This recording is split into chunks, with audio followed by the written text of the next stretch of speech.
Alright, so today's video, we have a gold 1 tank on PC, playing Junker Queen and Ramattra. They say this game encapsulates exactly, I can say big words, exactly why I have a massive ego in this game that I need to work on.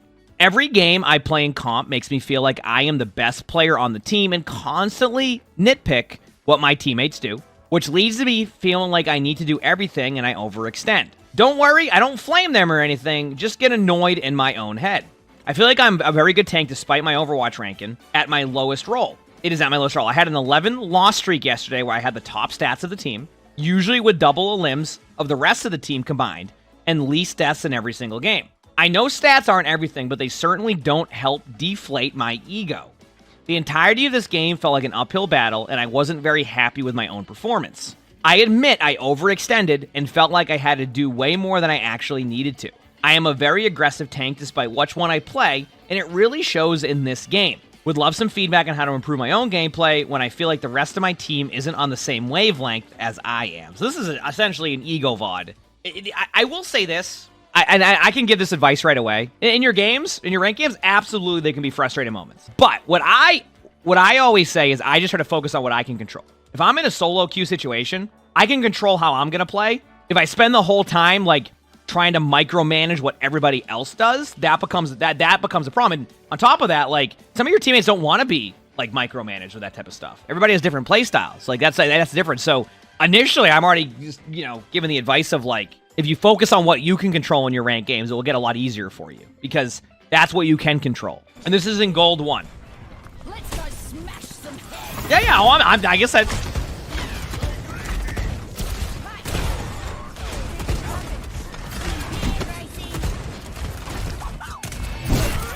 Okay with this for now. Look at your team comp. You have Ana, Mercy as your support line. Totally fine for Queen. Good sleep by your Ana. Okay. First step here is like, okay. Something that you need to understand here and where you might be getting caught up at against this Rhine and why you fall over. So you're trying really hard to get the Rhine out of here, but the problem is that you also need your teammates to help you with the Rhine, but then you need to look at your team comp. Can your teammates help you with the Rhine shield? Well, the answer to that is maybe, but the answer to that is also probably not. So let me explain why. You have a Genji, you have an Ashe as your DPS line. Ashe can shoot shields all day long, Genji not so much. Genji wants to farm Blade, go for backline pressure. Mercy doesn't help the same way that, let's say, a Ana would help with shield damage, or Zenyatta, or Kiriko. So with Mercy's totally fine here, but the way that the shield pressure is going to be is a lot different. So what I'm trying to get at here is, do you want to get caught on the Reinhardt just standing here in the corner the whole time and just hope that eventually the Rein shield gets grinded down? My answer to that is probably no. You go, well, should I just run past the Reinhardt and go into their backline? The answer to that is probably yes, but how do you approach that? Because if you just go right past the Rein's going to shield off your teammates, right? So here's my take. Get to the left here and start right here, okay? And the reason why you go here is for multiple reasons. One, your teammates can still see you at certain angles. The Reinhardt is in a weird spot now where they feel obligated to go for you. You have the possibility of a free Torb kill. You can kill the Torb turret. That will be an issue later on. It might take a couple shots, okay? And then the people up here can't see you, which means that if they want to help, they need to either overextend this way, which relieves pressure. Do you see how I'm trying to give you like a way of like, where you're like, yeah, but my teammates aren't doing this, etc. And like, my ego and all this. Right away, I already found something for you that you could do that would change the way that this whole team fight goes. Keep in mind, the only reason why you survived this even longer than you normally did is because, one, your teammates, your Ana, slept a Reinhardt, and then your Mercy resed you. So you need to think about what you can do here to control this game. And I'm just kind of like show you that on how you go in there and how you want to make that play. And again, you notice how I'm not just sending you into their backline here. I'm sending you to here, so that way you can deal and survive with the angles while also being capable of your teammates helping you. So it's like a win-win for both of you. Want to do a little bit more detail than I normally do, but like this is the things that you can do for like on your own without relying on your teammates at the time. Which is great because after you get res, you end up here with the Rhein's dead. So you ended up going to the same spot. Now what'd you do wrong here? Well, again, you want to blame your teammates? I don't think so. Don't get me wrong, could your Ana have been looking at you? Yes. But what you did was the moment that they were dead and you went in, you just went right in. You didn't think about your teammates and you line of sighted your teammates. That's why I always say, take the extra second. We'll talk about it a little bit more with like, and I promise after this discussion we'll let the game play a little bit more. But like, again, this is you. This is a 1 second difference where you need to wait on your teammates because you got the kill, you got res, but you were also further up, which means that your teammates need time to push in with you to be able to do that. The worst thing you can do in this situation, especially after getting resed and getting a kill on Reinhardt, which is one of the most effective parts here, is to go and give them a free kill. The only person who went and gave them a free kill here was you, okay? So, point being here is, in this situation, you need to wait an extra second. I notice how you're back to where you started, right? Uh-huh. You have the right idea temporarily here. Yep. Good job. Isolated BAP to the right. Using cover. They can't really do much to you. Good job. Okay, next step. Start slow playing this. Play the left corner at the wall. Good job. That's good positioning. Teammate died to a fire strike, but you have res. So now what you can do is you can shout for your mercy. Okay, you didn't shout for your mercy, but it could have been helpful. All right. Now be careful, because you're going to line up your teammates at this point, so if you die here, it's your fault. Okay, that's your fault. At no point would I have pushed into that if I didn't know that my teammates weren't ready to go. I want to show you something here. Your Ana is at nano now. Again, notice something there? You wait an extra second, guess what happens? You ready for this? You get nanoed. Now you survive that. You have your ultimate. You win the team fight. Boom. Now you're good to go. So far, you're just very impatient with some of your play. And I always talk about how good kill there. I always talk about how you need to adapt to the playstyle of your teammates. If your teammates take a second to set up, work with your teammates on setting up. Don't try to just be like the one person that goes in by yourself and then gets mad no one's going at the same pace as you. Yep. You can ult this. This is a good ult. Very good ult location. It's okay that if you go a little bit deeper than normal because you're going to get the purple on the people in front of you, which heals you. So that's totally fine. And there you go. But, to give you an idea, if you played this cleanly, you probably... I would say your team probably wasted about 2 minutes there when you didn't need to do that. It could have been easily done. Now your team should nanoblade. Don't be too aggressive, because the worst thing you want to do right now, when I say too aggressive, is you've learned that your teammates need time to, like, aggress in, and you're on Junker Queen. So the worst thing you could do is give a kill for them right now when you have a nanoblade set up, because your teammates want a nanoblade. So the last thing you want to do is go in and get rolled. Again, you have to understand the situation. So let's hit tab here, right? And you hear me say this sometimes where I'll be like, okay, that's my bad. You know, I didn't realize we had this. So something you can do is go, okay, I have Nanoblade. Well, let me ask you this question. If you have Nanoblade, right, and I want you to think about it from the point of view of being an Ana player, right? When you have Nanoblade, let me ask you this question. You ready? Do you want to sit there and spam heal your tank the whole time, or do you want to prepare and be ready for a Nanoblade? I'm going to lean towards Nanoblade. I love when I'm in a situation where we know we have Nanoblade. So what as a tank you need to do is distract them, but not feed. And what that means is you need to make them think that you're putting pressure on them so they stack up more to make it easier for your blade to isolate and get the kills that are needed here. The last thing you want to do is go in and feed, right? And that's what you do. So again, mechanically you have good plays and you have this, but you're not thinking about what your teammates need from you to be able to make their play happen. So if I notice we have a Nanoblade, I shift my play style waiting for the Nanoblade.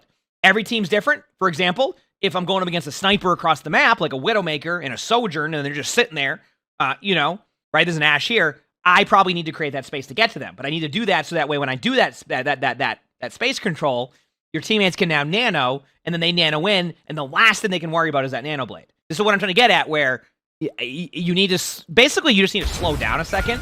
Even if you feel like you're doing better than everybody and you're worrying about what they're doing, this and that, so far, I've seen you make plenty of mistakes this game your teammates could be going, wow, what is my tank doing right now, right?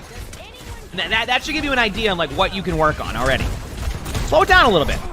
Again, slowing it down a little bit doesn't mean don't be aggressive. It just means you just get smarter with how you approach your aggression. There's somebody behind you sleeping. Actually, no, there isn't. The honest stuff to Bob, and I heard a voice line. Okay, you're still waiting. Yep. This is an okay timing. This is good. Bob goes in, you go in and get a kill. Even if they kill your teammates here, I still think you're in a good spot getting that kill. So smart play when the Bob went in. And it's funny because I just made an example with Nanoblade. Wow, my accent again. When the Bob went in. Let me ask you a quick question here. You felt more comfortable going in with that Bob, right? You see why I'm saying that when there's a Nanoblade, your DPS would probably feel the same way, right? How you felt comfortable going in there because the Bob let in, so you're like, okay, I can go for a kill, right? That's what your teammates need from you too. April Fool's patch is at 2 p.m. Eastern today. So if you look up top right, you can see the time. Yep.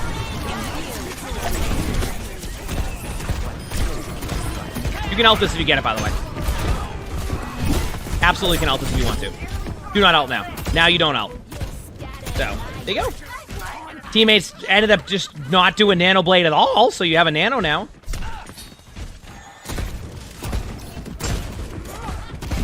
Now, keep in mind, this player did say that they feel like... Just to make it clear, they did say that they feel like they try to do too much sometimes, and I'm trying to showcase that to them a little bit more as to where they're doing too much. And why it's not a good idea to do it too much, and how it can affect how your teammates also play. This is an ult opportunity. Yes, very good ult, great Nano, good play across the board, great target focus so far. Nice play. Great play. Team effort. That Nano really set the tone there with your really good Queen ult. Good play from both of you. Team effort. Is it, in your opinion, you should go for the... Wait, the people, like, not together much sooner? It's Blizzard World's really hard to do that. I would showcase it a little bit more, but you have to remember that second point's very high ground heavy and has a lot of angles. Almost angles that, like, you don't normally see in a lot of, like, certain maps. Like, you won't see that on King's Row as much, right? So the extra angles make it difficult to just go in and always try to trade. Because sometimes you'll end up just taking too much damage, they can run away. So you need to be very methodical with how you get there. Back away. Your Junkrat's dead or your Ana's dead, that happens. That's a good Torvald, in my opinion. Good job peeling back. You had a couple kills there, too. Wonderfully played. Everybody on your team played that well. The only person who got rolled there was the Ana, which was by Orion. And that was going to happen. If you die here, it's your fault. You didn't wait an extra second. Yep. Again, it just takes 2 extra seconds, okay? Make sure your teammates are good to go. Even if that Bob stops you in place, just give it an extra second. That's it. You're being impatient in a lot of these situations. How I know this? As a tank player, I've done the same thing. And I go, damn, I probably shouldn't have played it that way. And then I rinse and repeat and go again. Soon as fine. You can go in. You know they have Shatter, right? I mean, I'm going to assume you know they have Shatter because it's been a bit. But you're going to play around that. Now, I can go a little bit of theory on when I know Orion has a Shatter, I'm trying to get shattered. You go, what do you mean you're trying to get shattered? That sounds stupid. Why would you try to get shattered? Why would you do that? Let me explain. So the reason why I would want to get shattered in this specific situation is because I don't want my team to get shattered. And I assume that my teammates can probably keep me alive if I get solo shattered. So what I do is I try to take a really weird angle, which you're doing a good job of, by the way. This is good. Because now, the Reinhardt is either forced to shatter you, or you just do a bunch of free damage to Ryan, right? If the Ryan shatters you when you lose the team fight, is what it is. Great shatter. But the idea here is to make it so they have a tough decision. The only thing you have to run into is what this Mei decides. If this Mei gets a good wall, might get a little bit, scarier for you, but remember, there's also a window here, so I don't want to see you go past this corner here. So, a lot to figure out in this team fight. Let's see what you do. So far, so good. Peek in the window, and you're dead. You peek the window. Everything was good up until that point. Is that your teammate's fault? Nope. Good window, and you probably should have just hit around the corner and debated one of them in. And if they don't go in there, that's fine. You can still make a play. 92%. Get a good ult off. They probably waste the cooldown. You're good. Now, you still have good ults here. Yana's dead. Probably just a little bit of impatience on your Ana side. Happens, just like with you. It's been the same thing. Yeah. Tire can be good. You want to go in with a tire. Now, again, this is an example of what I'm talking about. Think about the tire as a tank. You felt comfortable going in there, and the timing was right, so you're able to be aggressive. Good ult again. Yeah, no problem with that. Obviously, the Ryan shatters, so you're going to lose a couple here. No one saw that. You're good.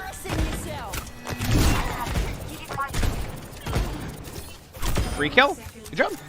Now, Nano. Yeah, the problem you're going to run into is Bob. I'm not even worried about the Mei ult right now. I'm worried about the Bob.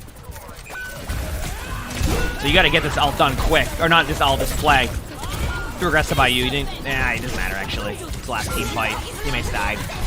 Yeah, that's a weird one. I think if you're on a Nano Ju, it probably goes a lot better there, but still a good... I'd say it's a good attack. I wouldn't be upset with that attack if I was in that situation. I'd be fine with that.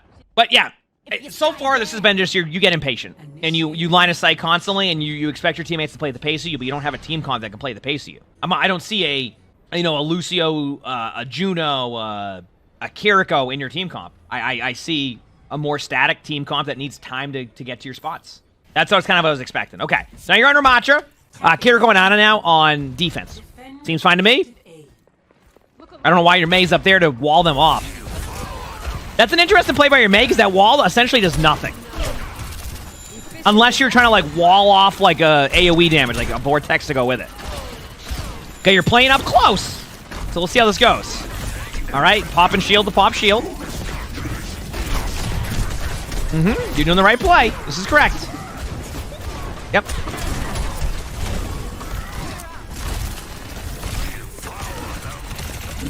Be careful of line of sight in here, okay?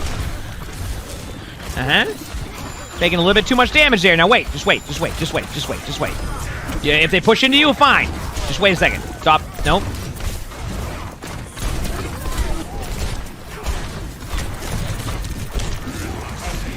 Okay. You're just popping Nemesis form to pop Nemesis form. So that's a problem. Like, why are you popping some Nemesis form in this situation when you don't even have to do that? Your HP's getting low because you're line of sight in yourself and you're overextended to try to get a kill. It's pretty simple at this point. They do damage to you, you block, you survive it, and you pop your Nemesis form when they're in an advantageous spot for you. That comp you're playing against, you should shred or at least make difficult against their team. Brig should not feel comfortable playing next to their Rhine, right? Because the Brig can fall over to those punches very easily. So, again, I feel like you're just misplaying this a little bit, and then you're line of sight in yourself, and then you're just kind of running into an issue where you're always assuming you're not going to get healed at this point, or this and that. But a lot of it's kind of on you. Your positioning gets rough. Now, I'm not saying that, I could switch to the Ana right now, and the Ana's, spinning in circles and throwing Ana grenades at the shark over here, right? You know what I mean? Like, that could be happening, but I am setting you up for what you can control, and that is your positioning and how you set yourself up with your ability usage and like what you're doing to get to places. Teammates can do whatever they want at that point, but what you're neutral, your normal setup isn't even that strong right now. So anyway, see what happens.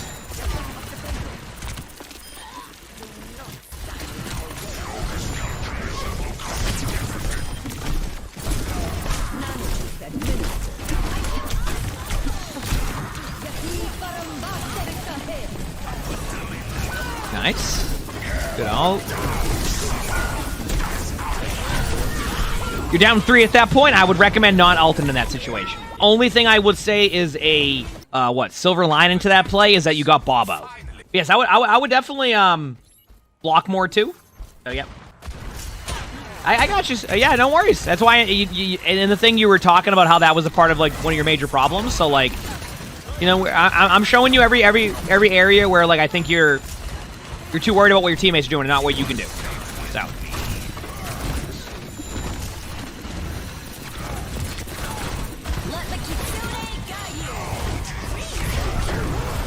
Like for example, like even here you're gonna get a kill, but does it feel like you needed to pop your Nemesis form as early as you did? I would say no. I think you had an extra second there where you could be up there, and that extra second, especially with the Kitsune, like as you run past into him, that could be a make or break between a team wipe there for their team. So, good job by your Sojourn. Oh, you definitely got to block more as Ramattra. Unfortunately, the reason why I say unfortunately is that as you climb more in Ramattra, your gameplay like becomes more just holding block than it is doing this. So, these are situations where you got to be at a certain HP threshold to be able to go in and punch them. Yep.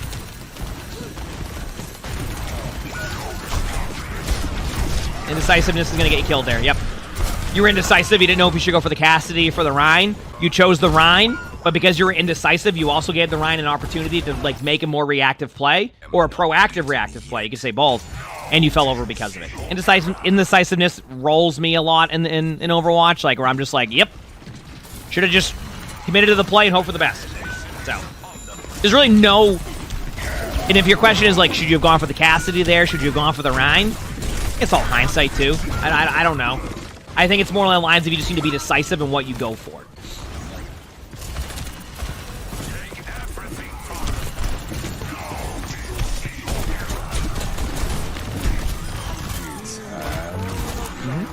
Well, I will say with Ramattra, it definitely is more about, like, lock-in and survivability than it is just popping Nemesis form and going in. Now, this is a good ult. I think that's okay. Going for their backline. But it's more along the lines of, also your team over-ulted that massively. A lot of it's just about survivability, timing your Nemesis form. Like, your Nemesis form needs to be timed, not led with. And what I mean by that is, if you go into Nemesis form right away, they prepare more for that. I mean, listen. You can sit there and talk about, like, teammates do this, teammates do that, comfortable on these tanks. But like, look at this. Like, look at. Let me show you here. I can rewind very quickly. I want to kind of show you what it looks like from their point of view. So now, if I'm playing the situation, let me first off say, you've probably seen me play Blizzard World. I generally play right here. I play this corner. The reason why I play this corner is because I'm basically eliminating every bit of damage right here. Every bit of damage on me. And the reason why I play this corner is because of two things. One, I can basically make sure this hallway is at least seen, so I can warn my teammates if anybody flanks behind to here. That's important. It can happen. And two, to minimize the damage. So let's take a look at what it looks like from the other team's point of view. Okay, just so you can see. Okay, that's you right there, right? And watch you. See this? You're angling out far. You and your Bastion are just angling out in the middle of the open and you fall over. That's why I play the corner, because if I'm playing the corner here, I want you to see how much damage you're going to take. So when the Rhine gets up here, I can pressure the Rhine. If the DPS want to shoot me, they need to be here. But if they're here, it opens up the damage from here. See the angle your teammates are at? Seeing this? Look at the angle your teammates have. Same thing. So this angle, right, they see a little bit more than you do, but they're in a pretty good spot. They can be self-sufficient, right? They don't need you right here. So you and your Bastion wide swing this. Doesn't go well. You fall over right away. And then now your teammates will probably get grinded in. I understand what you're saying, like trying to get the damage output in there. That damage will come if you play correctly with position. You will get a ton of extra damage as tank if your position is really good, because you're just gonna have less deaths. Believe it or not, if you have a safe like tank game where you finish with like 6 deaths or something like that, and you play smart, some of the useless poke damage you do will actually, like some of that poke damage you want to do more of won't be. You'll end up doing more damage overall just because you're surviving more and you have more uptime. So anyway, to kind of circle back on this for you and kind of help a little bit, I think you need to really just focus on what you can control. I think that's your number one problem, and you mentioned it, right? Like you're aware of that. You're self-aware that that's your problem. You gotta play cover more, and I really need you to start being a bit more patient in between what you do next. And again, I make this point clear in Spectating recently. That could be 1/10 of a second. That could be 1/2 of a second. That could be 1 full second. That could be 5 full seconds, right? But patience is key in Overwatch, and if you and a lot of the time you get roll tears because you didn't wait an extra second. You went to go try to do something, and you said you tried to do those plays. I'm reiterating to you that you need to fix that. Okay, play corners, play cover, play positioning, be good with your timings, recognize your support line, recognize what you have as a team. You win that way. But you try to keep forcing plays like that and stand in the middle of the open, you're gonna fall over a lot, and you're gonna be like, "Wow, how am I losing these games?" Well, we just showed you some of the ways that that's happening. So you can fix that. It's very easily fixable. And once again, you yourself were self-aware on that one. So yeah, and Ramattra obviously block more, but I even like Ramattra block more is such like small advice to the overall of what they were doing, right? Like, yeah, you want to block more, but if you have good positioning, you don't even need to block as much. It just depends. Point being, maximize the potential positioning. Worry about what you can control, not what your teammates are doing all the time. And you'll probably end up in a better spot, and you'll continue to climb. All right, mechanics are there. The rest needs work. All right, but you got this. You absolutely got this. If you like the video, hit the like button. Sub to my YouTube if you haven't. Leave a comment. All that helps. You want to submit your own Spectating, description below is where we do that. My Discord. We also record these live on stream. You can see the Twitch tab below the webcam. Also stream on YouTube. So stop by if you haven't. We have a lot of fun here. And with that being said, hope you all have an amazing day /night.